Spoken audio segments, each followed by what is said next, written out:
guys, this is where I'm going to be recording your video today. I'm doing my best with no iPad stand, so if it gets a little blurry or out of frame for a moment, just be patient as I'm trying to make do with what I have.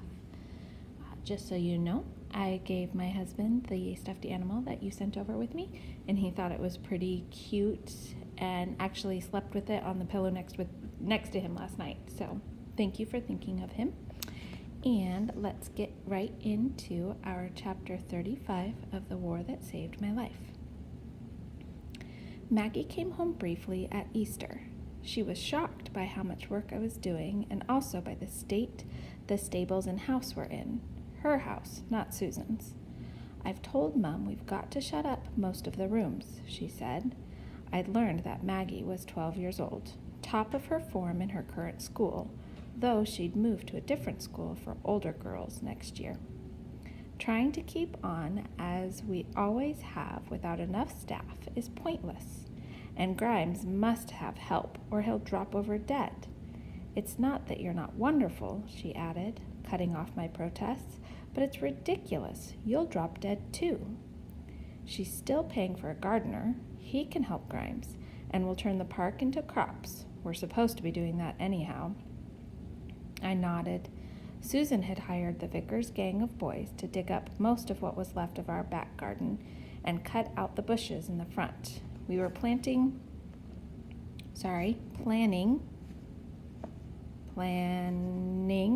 a big victory garden, potatoes and turnips and carrots, Brussels sprouts and peas. Susan had already planted lettuce seeds on the dirt covering the roof of our shelter. Jamie was agitating for chickens since eggs were getting scarce. Interesting word right there. You might want to look that one up.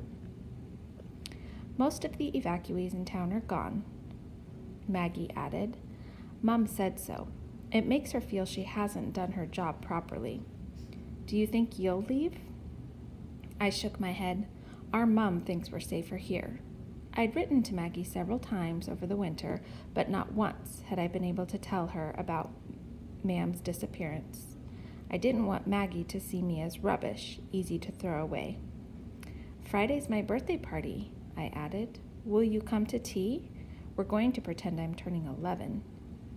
Maggie already knew about my real birthday and my pretend birthday, but she still looked startled. "I thought you were 11 already," she said. "You seem older than 10, even though you're small." This pleased me. "Really? Maybe you should tell Susan. Maybe we should pretend I'm 12. Maggie ignored this. "I'll be glad to come to the party. Home's dreadful. You can't imagine. I've never liked school, but now home's worse. Mom's in a funk all the time. Every time I saw Lady Thornton, she seemed in constant motion, making lists, chivying volunteers, commanding the WVS. When I said so, Maggie grimaced. Another good word, grimaced. Yes, that's her public face. In private, she sort of slumps, and everything about her goes slow and dull.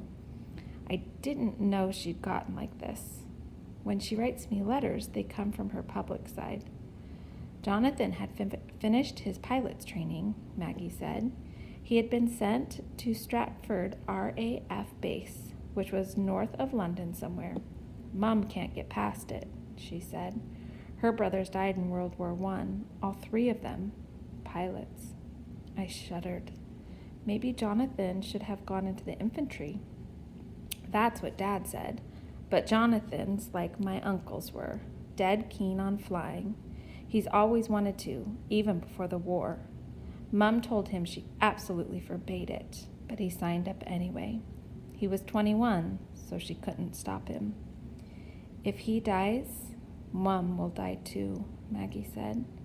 She had 2 other brothers after Jonathan, before me. All of them, all 3, were named after my dead uncles. And then the other 2 died of typhoid when they were very small. Then came me, a girl, therefore useless. Mom's been afraid of this war since the day Jonathan was born. Something interesting to think about. Then came me, a girl, therefore useless. I wonder why Maggie thought that. I'll keep an eye on her, I said. I'll write you if your mum, gets worse. Oh, interesting. Did you notice that? Oh, sorry. That Ada calls her mom ma'am. Maggie calls hers mum. Maggie nodded gratefully. You don't know what it's like being away from home and being so afraid. Then she gave me one of our long, serious looks. Or maybe you do. It's not really my birthday, I said, on the morning of my celebration tea. No, Susan agreed. I'm not really 11 yet, or maybe I'm already 11. If I thought about it, this made me angry, so I mostly didn't think about it. Those are the two choices, Susan agreed. I could be 14. Doubt it, Susan replied. You'd probably have a bit of a bust if you were. Some of you are giggling right now, I think. This made Jamie snort milk up his nose. I laughed too, and then I started to enjoy the day. Susan had put a cloth on the kitchen table and wildflowers Jamie picked in a vase in the center. She had saved up enough sugar from our rations to make a little cake. We had meat paste sandwiches, cut very thin, and fresh radishes and tiny spoonfuls of custard sauce over the slices of cake. Susan made me a new dress from one that had been Becky's, bright blue, like the springtime sky. She gave me a book called The Wind and the Willows. It was an old book, the cover faded and worn. When I opened it, I saw her spidery handwriting on the flyleaf, Susan Smith, and then beneath that, in fresher ink, to Ada with love, April 5th, 1940. With love? It's one of my oldest books, Susan said, clearing her throat. I'm sorry, I couldn't find a fresh copy in the shops. I looked up. I'd rather have this one, I said. Maggie gave me a little carved wooden pony. It's silly. It came from our nursery, she said, but I saw it the other day and I thought it looked like butter. It did look like butter. Butter in the summer, sleek and trotting through the grassy fields. That night, I put my new book on the shelf Susan had cleared for us in our bedroom. I put the pony on the windowsill so I could see him from the bed. I hung my dress in the wardrobe next to my other clothes. I had so much. I felt so sad. Early the next week, Hitler invaded Norway and Denmark. It felt like England had lost a battle, even though I'd never so much as heard of Norway or Denmark before. As spring continued, Germany took over Holland and Belgium as well. Winston Churchill became England's new prime minister. The war, which had begun to feel like memories of our flattened London, hazy and unreal, suddenly came into sharper focus. Susan had always listened to the news on the radio each evening, but now Jamie and I paid close attention too. There still weren't bombs in London or anywhere else, but the Germans were much nearer to England than they had been. Everyone thought we would be invaded next. The Air Force built pillboxes around our airfield to defend it. The government gave us 7 rules. Do not waste food. Do not talk to strangers. Keep all information to yourself. Always listen to government instructions and carry them out. Report anything suspicious to the police. Do not spread rumors. Lock away anything that might help the enemy if we are invaded. Like what? Jamie asked. Guns? Yes, guns, Susan said. Lady Thornton, for example, her husband has a whole room full of guns for hunting game birds. She'll need to hide them away. We haven't got anything here the enemy would want, Susan continued. We don't have anything dangerous or valuable.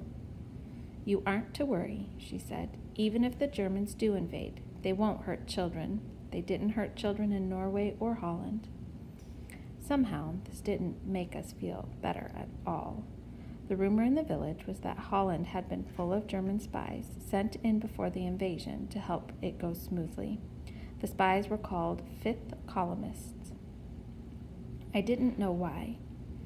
Fresh posters went up on the wall by the station, reminding us that England, too, might be full of spies. Loose lips sink ships, the poster said. 26 ships had been sunk in March, 10 in April. It was fewer ships than earlier because now fewer ships were trying to get through the German blockade. Jamie started wetting the bed again. Susan marched him over to the airfield to talk to some of the soldiers, thinking they would reassure him. Instead, the men told Jamie that of course there were spies in England. They told him that children were often better than adults at noticing things and that he, Jamie, needed to act like a soldier and keep the good lookout. They told him to report back at once if he discovered anything unusual. I didn't think Susan expected the RAF to turn Jamie into a snoop, but anyway, he quit wetting the bed. The government asked all the men who weren't already in the army to become local defense volunteers. Stephen's colonel was angry that he couldn't join. A man shouldn't be useless at a time like this, he fumed. It's not your fault you can't see, I told him. We'd run into them at the library. Susan was picking out more books for me, and Stephen was looking for things to read to the colonel. What difference does it make, he said. I still hate feeling useless. And the boy tried to join up, and they wouldn't have him either. I looked at Stephen in alarm. How old are you? I asked. 13, he said. He dropped his voice to a whisper. I didn't really try to join. I just told him I did, so he wouldn't be disappointed in me.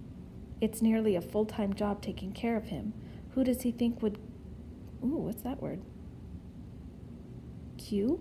For the groceries, if I had to go off and drill? The local defense drill with broomsticks,